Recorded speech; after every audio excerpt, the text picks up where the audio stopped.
Napapanahong issue sa larangan ng politika, showbiz, tatalakayin, himayin, re-reaksyonan ng J. Guevara TV. J. Guevara TV nga po pala, isang reactor ng mga viral issue na nagaganap dito sa Pilipinas.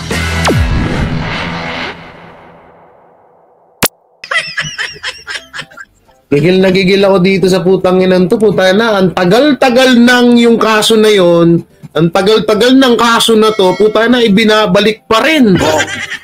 Ito ulitin ko ha. Papanoorin ulit natin ha. Panoorin na, paulit-ulitin natin kasi paulit-ulit din lang din naman si Trililing. Paulit-ulitin natin. Wait lang. Ulit-ulitin natin din. Nasaan na yung pinasa ni history? Tingnan ko nga. Wait lang ha. Excuse me. Ulit-ulitin natin ha. Ulit-ulitin natin yung biruin nyo ha, 2018 binasura ng korte yung kaso, yung pinataw na kaso ni Trillanes noong 2018 laban kay Senator Bongo at kay former President Rodrigo Duterte. Ito po yung balita. Biruin nyo, ang tagal-tagal na ho nito, pero bakit ngayon naungkat na naman? At ibinalik na naman? Ewan ko ba kung anong motibo ni Trillanes? Motibo niya ba to para magpasikat lang kay sa mga Marcos para mapahilera or mapasama sa hanay ng mga senador, no, sa hanay ng mga senador na tatakbo sa 2025. Hindi natin alam, hindi natin sure kung baka kaya niya to ginagawa ay dahil para mapasama siya doon or nagpapalapad papel siya sa mga Marcos, no? Hindi natin masyadong alam yan. So hinahanap ko yung video na yon. Ano ba yon? Paano ba? Dito pala. Nasa Messenger ata yun. Wait lang. Ito. Puta na, tagal na nito. Ilang taon na to? Trillanes, wala kang kasawa-sawa sa pinaggagawa mong hayop na.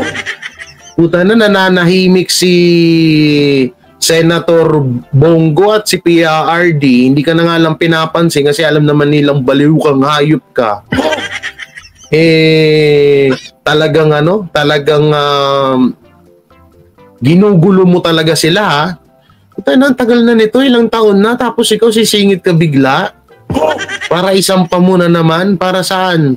Para saan itong ginagawa mo? Ito, anak ng teteng, ang tagal-tagal na, 2018 pa guys, bago natin panoorin yan, eto muna, eto muna, 2018. Ayan,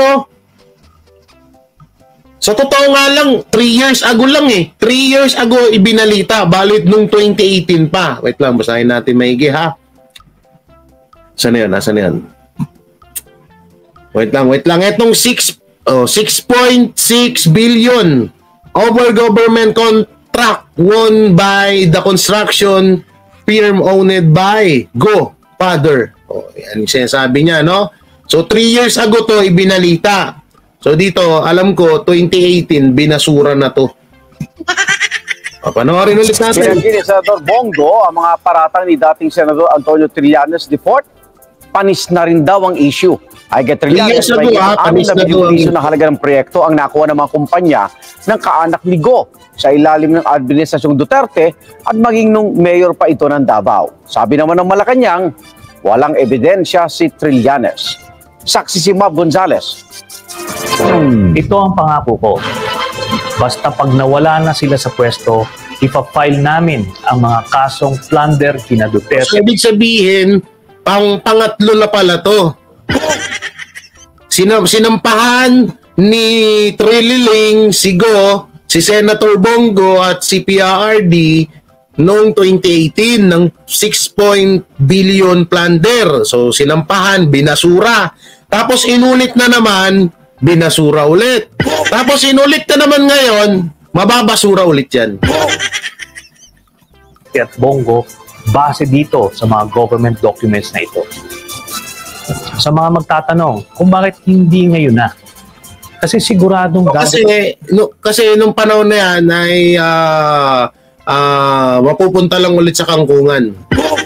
Okay. Gamitin nila ang kanilang kapangyarihan para ibasura ang mga kasong isasampa sa kanila. Bantayan ni dating Senador Antonio Trillanes IV laban kina Pangulong Duterte at Senador Bongo. Sa kanyang vlog, sinabi ni Trillanes na in-award di umano sa mga kumpanya ng tatay at half-brother ni Go ang ilang malalaking infrastructure projects sa Davao Region. Pag itotal ang mga projects na nakuha ng tatay at half-brother ni Bongo, ito ay aabot sa 6.6. Hindi dapat kasi ganito Senator Bongo, kung sakaling mapanood nyo itong video ko. Kasi pang ilang beses na itong ginagawa nito ni Trililing sa inyo. Total, dinadamay naman yung tatay nyo, dinadamay yung papa mo, dinadamay yung mga pamilya mo. Hayaan nyo na, dapat kinakasuhan nyo yan eh. Kasi hanggat sa pinagbibigyan nyo ng pinagbibigyan yan, etong si Trillanes, paulit-ulit na lang niyang gagawin sa inyo yan. Puta, nakatarantaduhan na kasi to, binasura na ng paulit-ulit to. Eto naman, ibabalik yung sinabi ni Trillanes na bakit hindi niya pa daw nung panahon ni Tatay Digong ulit na hindi niya pa daw ulit na hindi niya pa ulit ba sinabi niya rito sa video, hindi niya daw muna isasampa kasi nga daw panahon pa ni PRRD. So ibig sabihin, pag panahon na ni Marcos, pasok na yung kaso, ganon. Kahit na binasura na ng korte. Gago! Ganun ba? Anak ng teteng naman. Ibig sabihin, may kampihan kayo. Pag ganun ng ganun yung nangyari, ha? Anak ng teteng, Trillanes, umayos-ayos ka naman. Kung kaya na isa ka sa malaking gulo dito sa Pilipinas. Tapos, tawang-tawa pa ako sa mga utu-utong supporters mo, Trililing, na naniniwala sa'yo, anak ng teteng, magano? Gago! Puta na, tsaka ito hanggang... Kaya, ang liwanag-liwanag, ibig sabihin, sinungaling pala tong GMA, no? Kasi sinabi nila dito, binasura ito ng korte kasi walang patunay or walang ebidensyang pinakita or maipakita si Trillanes. Sa madaling salita, bunganga lang. Sa madaling salita, bunganga lang ang paulit-ulit na ginagawa ni Trillanes. Sa madaling salita ulit, nagpapapansin lang para ma-interview sa media. Anak ng timang naman kasi. Ganito kasi, TV5, GMA, ABS-CBN. Araw-arawin nyo kaya interviewin si Trillanes. Tsaka in fairness kada magsasampa ng kaso si Trillanes nauuna yung media. Gago! Ang galing, no? Ang galing. Akalain mo yun, nauuna yung media kaysa dun sa magsasampa ng kaso. Alam na nila agad. Ang galing. Gago! Lapit nyo, no? 6 billion pesos. Specifically, 1.5 billion pesos nung mayor pa lang si Duterte sa Davao City, habang 5.1 billion pesos. Ito na lang common sense, Trillanes. Kung specifically, ano daw sabi niya? Sipically, ano yung sabi niya? Sipicolo? Ano ba yan? 0.6 billion pesos. Specifically. Specifically, na may kung nung panahon na yon na 1.5 billion pesos nung panahon ni Tatay Digong bilang mayor, ang pagkakaalam ko kasi, senador ka na nun. Diba? Nung panahon na yun, ang pagkakaalam ko, senador ka na nun. Bakit hindi mo inaksyonan agad? Kung talagang makabayan ka, kung talagang may ginawang kabulastugan ng Duterte dyan sa sinasabi mo ng specifically na 1 billion pesos na yan. Tapos, pinalaki mo muna bago mo sitahin? Gago! Diba? Ibig sabihin, isang malaking katangahan lang to. Isang malaking kagaguhan. Kaya yung korte, binasura to ng 2 beses. Pangatlo na nga siguro to kapag nangyari. Di, pustahan tayo na to. Mababasura to. Ang gusto lang kasing maging impact dito ni Trillanes, isirain si Senator Bongo at si PRRD. Unang-unan, puta na kasi nagkumahog kasi. Nalaman niya na tatakbo ang mga Duterte at tatakbo ulit sa pagiging senador si Senator Bongo. Kaya itong tuko na itong hinayupak ng malaking mata na to, mukhang adik na to. Gago! Gigil no? Ay nanggigil, no? Nagpatawag agad ng media. Partida na una pa sa kanya yung media. Ha? Mas nauna pa sa kanya yung media, no? Ang galing nga puta na pagdating puta na nandun agad media. Ang galing naman. Gago! Iba na talaga ang panahon ngayon, no? Dati media, huling-huli sumusulpot sa mga pelikula yan, kasabay ng ano yan kasabay ng mga pulis yan Ngayon, nauunan na yung media Gago! Anak ng teteng naman, 1.5 billion pesos nung mayor pa lang si Duterte sa bakit hindi mo inaksyonan yun kung totoo man yan? Diba? Doon pa lang mayor pa lang nun si PRD. Kasi sinasabi nito ni Trililing na hindi niya daw isasampa ulit ang kaso dahil presidente na si PRD. So, nung panahon ni PRD, ni Duterte, ni Digong, ay mayor pa lang siya. Wala pa siyang, hindi niya pa hawak kung yung sinasabi mo na hawak kasi yung kaya nababasura yung kaso. Bakit nun hindi mo tinrabaho na yan? O, diba? Davao City, habang 5.1 billion pesos worth of projects naman ang nakuha ng pamilya ni Bongo nung unang 2 taon pa lamang na pagkapresidente ni Duterte. Base aniya sa mga dokumento ng Commission on Ang Audit. gulo ng kwento. Nung naging mayor nung mayor pa lang si PRD, nakakuha na siya ng 1 billion nung mayor pa lang Tapos, nung 2 years na daw sa pagiging presidente si PRD, yung tatay daw ni Senator Bongo. Anak ng teting nung mayor pa nga lang, wala kang nagawa Hindi mo inaksyonan Inantay mo pang lumaki kung totoo man yan. Bobo ang puto. Kaya binasura ng korte ito, alam nyo sa tutusin lang, mababasura ng korte ito. Ibabasura ng korte ito dahil hanggang ngayon wala pong maipakitang katibayan o ebidensya si Trillanes. Paano may mapakitang ebidensya? Nung 2018 nga, wala kang mapakitang ebidensya. Tapos ngayon may ebidensya ka na. Anong klaseng kagaguhan yan? Gago! Diba? Isipin nyo maigi yun. Nung 2018, wala kang may ipakita na ebidensya. Tapos ngayon, may ipapakita ka? Anong klaseng kagaguhan yan? Siguro may papanalo mo yung kaso kung mamagikin ng alam na dis. Gago!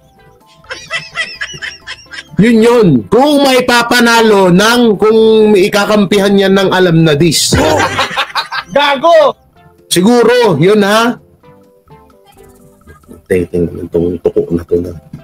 Nakuha raw ng CLTG buildings na pagmamay-ari ng Pakinggan nyo ito maigi. 125 projects gaya ng road widening mula March 2007 hanggang May 2018 na nagkakahalaga ng 4.89 billion pesos. Ang Alfrego Builders naman na pag-aaring ng half-brother ni Go, 59 projects daw ang nakuha mula June 2007 hanggang July 2018 na abot sa 1.74 billion pesos. Dagdag pa ni Trillanes, B-licenses ang hawak ng 2 kumpanya kaya hindi sila dapat nakakuha ng malalaking proyekto. Pero napapaikutan umano nila ito sa pamamagitan ng joint venture agreement sa mga kontraktor na may AAA licenses. Maliwanag na ginamit ni Bongo ang kanyang posisyon in connivance with and obvious consent of Duterte. Pag pinagmasdan mo yung mukha ni Trillanes, parang di na natutulog ko. As mayor and later on as president para makinabang ang kanyang pamilya. Kaya naman pala sinabi ni Duterte sa isang press con na bilyonaryo si Bongo kasi bilyon-bilyon na pala ang ninakaw nila sa Kaban ng Bayan. Ni Trillanes, ipinagbabawal sa konstitusyon ang pagpasok ng presidente, vice-presidente, mga miyembro ng gabinete at mga assistant nila sa anumang negosyo o kontrata sa gobyerno. May parusa ring kulong ang mga opisyal ng gobyerno na magkakamal ng ill-gotten wealth gamit ang kanilang mga pamilya. Sagot naman ni Go, panis na issue itong pinapalabas ni Trillanes. Wala na bang bago?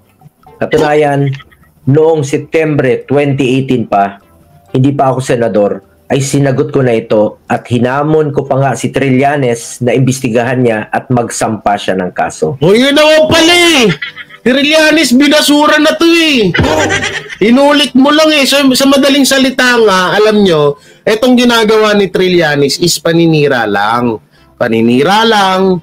No? Kasi nga, unang-una, ganito na kasi yung tema eh. Ganito na yung tema na nakikita ko. Umpisa ni Trillanes yung issue, mapatungkol sa Duterte, at kung sino man yung mga kapartido ng mga Duterte, no, uumpisahan nila doon. Halimbawa, si Trillanes, si Castro, si Ontiveros, kung sino-sino pa, pwede rin si Tamba, ganun. Pwede rin si Jehas, ano? Tayo ng mga lingwahe ng kabilang vlogger eh. No? Sabay, re-reactionan ng mga tansu vlogger. Gago! Pag na-reactionan ng tanso vlogger, susunod-sunurin na nila yun araw-araw. Ang lupit, di ba? Ganon ang strategy nila ngayon. Oh. Ngayon, sinagot na pala to ni Senator Bongo at nabasura na tong kaso na to. Ibig sabihin, talagang naninira na lang si Trillanes. Hindi ako uurong sa kaso dahil alam ko na malinis ang aking konsensya at wala akong batas na nilabag. Nanindigan din si Go na hindi niya ginamit ang impluwensya para sa negosyo ng mga kaanak. Dumaan daw ang mga ito sa public bidding at sumunod sa mga patakaran. Hindi rin daw illegal ang sinasabi ni Trillanes na joint venture agreements. Hindi pa ako pinanganak sa mundong ito. Andyan na ang negosyo ng pamilya ko. Bagamat hindi ko naman mapigilan ang isang marangal at lehitimong negosyo dahil nakapagbibigay ito ng maayos na trabaho at kabuhayan sa mga tao. Hindi ako nakikialam dyan. Wala akong benepisyo na nakukuha dyan at mas lalong walang tulong o advantage na nakukuha yan mula sa akin dahil may delikadesa ako. Wala pang tugon sa alegasyon ni Trillanes ang tatay at kapatid ni Go. Sagot naman ng palasyo sa mga binanggit ni Trillanes. Ang problema kay Senator Trillanes, wala pong ebidensya.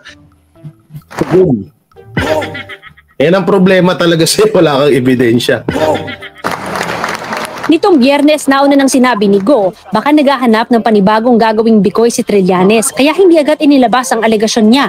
Sayang daw ang oras sa aniyay imbentong kwento ni Trillanes. Ngayon, may pasaring si Go kay Trillanes, kaugnay ng 2022 elections. Aantayin sana kita sa Senado para magtutuos tayo kahit anong gusto mo.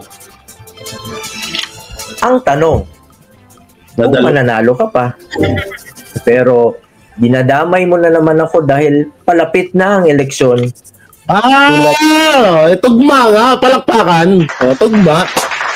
So, ibig sabihin, nung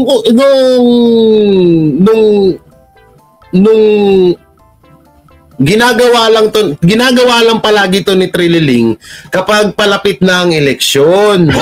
Kaya naman pala, so ngayon, palapit na ulit yung eleksyon, kaya ginagawa niya na naman ulit. So ibig sabihin may may self-interest, may may personal na galit talaga. So kaya niya ginagawa to. Kasi kung 3 years ago, wait lang, anong taon to na sinabi ni Senator Bongo? Kaso uploaded to July 6, 20. So ibig sabihin, inilabas to ni Trillanes ng pausbong na naman ng senatorial election. So ibig sabihin ngayon, dahil malapit na naman ang senatorial election, kaya nagpuputak na naman si Trillanes. So ibig sabihin, etong issue na to ay ginagawa lang talaga para siraan si Senator Bongo at si Duterte. Okay, gets ko na ngayon. Yan naman talaga. Oo. Yun na talaga yung motibo ni Trillanes pala talaga dito. Kada may kada election, kada senatorial election ay may ginagawang katarantaduhan si Trillanes. Laban kay Bongo, kay Senator Bongo at kay Duterte. Malamang sa malamang tatakbo yan eh. Gago! Malamang sa malamang tatakbo yan si Trillanes, kaya nagpuputak yan. Kaya nga tsaka naghahagilap ng pondo yan. Alam niyo yung mga ganyang kaiingay ng mga politiko, no? Ayun yung mga politiko yung mga Halimbawa, eto lang naman, halimbawa lang naman halimbawa, ayan, si Trillanes, syempre against to Duterte yan. So pwede siyang makakuha ng pondo doon sa mga anti-Duterte. Pwede yun. Kasi saan pa ba kukuha ng pera yan? Mayaman ba yan? Mayaman ba si Trillanes? Maggumastos yan dyan sa mga pakaso-kaso niyan? Oh, yung pangbayad sa mga attorney yan. So bagay, dilawan yan. Gago! Kasi kapag, hindi totoo yun kapag, halimbawa ito, anti-Duterte ka. No? So, titirahin mo mga Duterte, sasampahan mo ng kaso. So, syempre, may mga may mga padulas yan Yung mga galing sa mga anti-Duterte. O ito, dahil galit ka rin sa Duterte, susuportahan kita. O dahil galit ka sa mga Duterte, ito, gamitin mo to para parehas tayo ng pinaglalaban. Diba? Anak ng tong ka Trillanes, tumatanda ka ng paurong. Alam nyo, sinasabi sa inyo, magtayo kayo ng party list ni Lagadon, ikaw, si Mike Abe, si Ontiveros, hindi pala, tapos na pala yun. Last term niya na pala ngayon. Si Franz Castro, yung mga boplax dyan, magtayo kayo ng party list nyo. Makabobo party list. Gago! Hindi tayo na magsawa-sama kayo. Tulong gusto mga hayop na to. Palak ng teting liwanag na sinabi kada senatorial election pala ginagawa na to ni Trillanes. So ibig sabihin hindi na pala bago. Ang tanong, kung mananalo ka pa, pero dinadamay mo na pala asar si Trillanes Oo, sinabihan pala ni Senator Bongo na ang tanong, kung mananalo ka pa. Hindi nanalo. Hindi nanalo. Wow, Trillanes. Kaso na naman. Si Boy Kaso, putik. Na naman ako dahil palapit na ang eleksyon. Diba? Tulad ng ginawa mo noong 2018, puro invento at ito matagal na tong video na pinapanood natin hindi to latest, okay? Kita mo, naging senador ako. Ngayon, baka lang, pagswertihin uli ako. Kung saan ka tatakbo, susundan kita. Ngayon, ako naman ang may tanong kay Trillanes. Ano yan? Si Trillanes, na Mr. Fake News at walang delikadesa. Mr. Fake News. Ang dami palang bansag dito kay Trillanes. Si Walkout Boy, Mr. Fake News. Dapat Trillanes, bumuo ka ng channel mo. Ikaw si Makabobo. Gago! Dahil may makagago na dapat ikaw si Makabobo. Pinagbawalan mo ba noon ang iyong nanay at tatay habang sundalo ka noong pumasok sila bilang supplier sa Navy? Nasaan ang delikadesa mo doon? Uy, grabe, supplier sa Navy. Gago!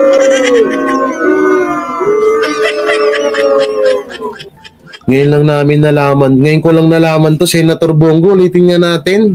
Supplier pala ng Tapos ikaw pumapasok ka bilang army, tapos supplier magulo. Ay naku po. Habang sundalo ka noong pumasok sila sundalo ka na pala bilang supplier sa Navy, nasaan ang delikadesa mo doon? Sa pool, Tugon dyan ni Trillanes, isang pirasong papel daw ay walang ipinakita ang Pangulo at Sigo tungkol sa transaksyon ng kanyang mga magulang sa Navy. Ngayon lang din daw niya. Ngayon, tingnan nyo katarantaduhan nito ni Trillanes. Pag siya yung binalikan, galit na galit. Gago! Nung siya yung binalikan, Timothy, galit na galit Labas ang issue at ang mga dokumento mula sa COA, wala pang bagong tugon Sigo kaugnay ng mga bagong pahayag ni Trillanes. Nitong Sabado naman, may inilabas na alegasyon ng korupsyon si Senador Manny Pacquiao. Sa patong hayop na to sa ilang departamento ng kasalukuyang administrasyon. Buwelta ng palasyo, Akala ko atom bomb, yung pala Watusi. Wala po, walang kwenta. Kasi puro generalized allegations po. Wala. Generalized allegation, puro bunganga lang. Ay, naku po, Trililing. O, ito yung bago. Ito yung bago ni Trillanes. So dahil alam nyo na, malapit na naman po ang 2025 senatorial election, kaya nagbida-bida na naman siya. So eto na. Magsasampa ng reklamong plunder si dating Senador Antonio Trillanes IV. Ulitin ko 2018 at 2022, tama ba? Hindi ba ako nagkakamali? 2018 na basura yung kaso na ito. Binasura na to dahil walang maipakitang sapat or walang maipakitang ebidensya si Trililing laban kay Duterte at kay Senator Bongo. Okay, panoorin. Laban kina dating Pangulong Rodrigo Duterte at Senator Bongo ngayong araw. Ayon kay Trillanes, kaugnay ito ng umano'y corruption sa mahigit 6 na bilyong pisong infrastructure projects noong mayor pa ng Davao City si Duterte. Patas na ng patas yung hairline mo, Trillanes, parang si si Vegeta ka na. Yan kasi kakaepal mo, stressed ka na Para ka na si Vegeta, kulayan mo ng dilaw yung buhok mo. Si Super Saiyan ka na. Gago! Kamukha niya si Vegeta, Uy, gagawa ata ang GMA ng Dragon Balls the movie. Ba't tayo mo mag-apply? Samahan mo si Abalos doon. Gago! Siya naman si Tenshin Han. 3 yung mata. Gago! Kasi alam mo kung ba 3 mata ni D.I.L. Abalos? Yung isang mata, yung 2 mata niya para sa paningin niya, yung isang mata niya para kay Pastor. Gago! Pastor lang nakikita Noong mayor pa ng Davao City si Duterte, iginawad daw ang proyekto sa ama at kapatid ni Senator Bongo. Kabilang daw sa mga... nandito si Kumari Bayot! Uy, Maring Irene, kamusta ka na? Andito, sabi niya, dati yon, ngayon nanganganib na mga Panginoon nyo, mga trapo ng bayan. Wow! Itsura mo, mas mukha ka pa ang trapo kaysa sa akin Gago! Andito yung bayot na si Mercader. Oy, Irene Arenyo pa putang ina. Arenyo gustong-gusto mo, hotdog. Ayup ka. Oy, yung mga trapo, Panginoon trapo. Baka Panginoon mo, trapo. Kung tayo na tingnan mo yung background mo, para ka nasa impyerno. Gago! Tingnan nga natin kung may video to. Pag Irene, ipanalangin mo na wala kang video sa channel mo. Paktay ka sa akin. Tingnan natin. Ay, ba't hindi siya lumalabas sa akin? Huwag niyo siyang i-hide. Huwag niyo i-hide si Mare. Nandiyan yung kumari ko. Ito to. Ay, wala ata. Tingnan natin Puta na, kalala. Sabi niya kahapon, ang lalaki ng katawan niyo. Pero lang sabi ko, sa katawan tumitingin. Oo. Tingnan natin. Nasaan na?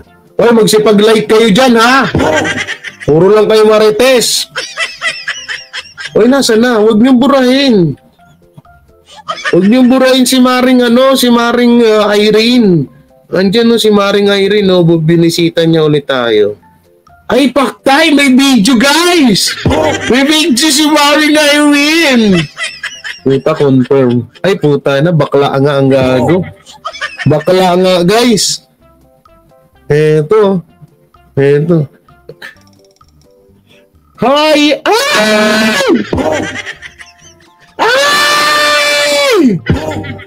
Bayot! Puta na lang, wala ka, tagay. Pero na nga natin yan, puta na. Bayot ang puta.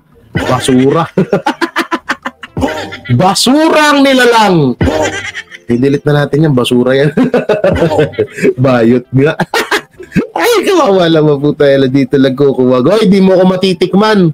Tumigil-tigil sa kabayutan mo.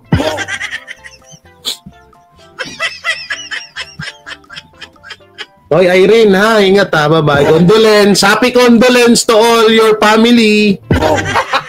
Gago! Irene Mercader, condolence to all your family.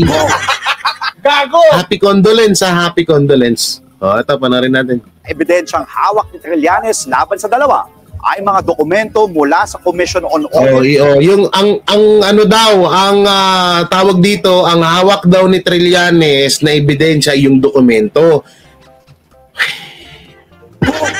Noong 2018, yan din yung pinakita niya, so nabasura yon. No, dahil nga puro bunganga lang talaga yung hawak na tawag dito na ebidensya ni Trililing. So ibig sabihin ganun at ganun naman ang mangyayari dito. Na nakuha niya noong senador pa siya. Hindi nako, Trililing, ano pinagagawa ko? Para po sa ibang detalye, makakausap natin si dating Senador Antonio Trillanes. Magandang umaga po sa inyo, Senator Trillanes. Ayun. Magandang umaga po sa inyo, Miss. Ang pinagtataka ko lang dito, no? Ang pinagtataka ko lang dito, paulit-ulit nang naibasuran na nga yung kaso na to. Sa bagay, magkakakampi na sila ngayon. Magkakakampi na ang ano ngayon, magkakakampi na ang mainstream media at ang dilawan. Ayoko nang pakinggan yan, guys. Ayoko nang pakinggan yan. Papakinggan pa ba natin yon? Sinabi ni Trililing, wag na. Walang kwenta yan. Basta tayo, guys, ha? Mga solid Duterte, no? I-push natin na maipanalo ang mga, yan, si Senator Bongo, Senator Bato de la Rosa, Senator Robin Padilla, sino pa? Si Tolentino? Wala, wag na, panginang yun. Gago! Binura. Ha? Wag na yun, naku po, wag nyo na pag-aksehan ng panahon yun. Wakwenta yun. Ano nga ganyan? Gago! Yung mga panggap na mga, yung mga sala sa init, sala sa lamig, huwag nyo na pag-aaksayan ng panahon yan. Mga walang kwentang yan. Sarili lang nila yung mga nila dyan. Sarili lang nila yung kanilang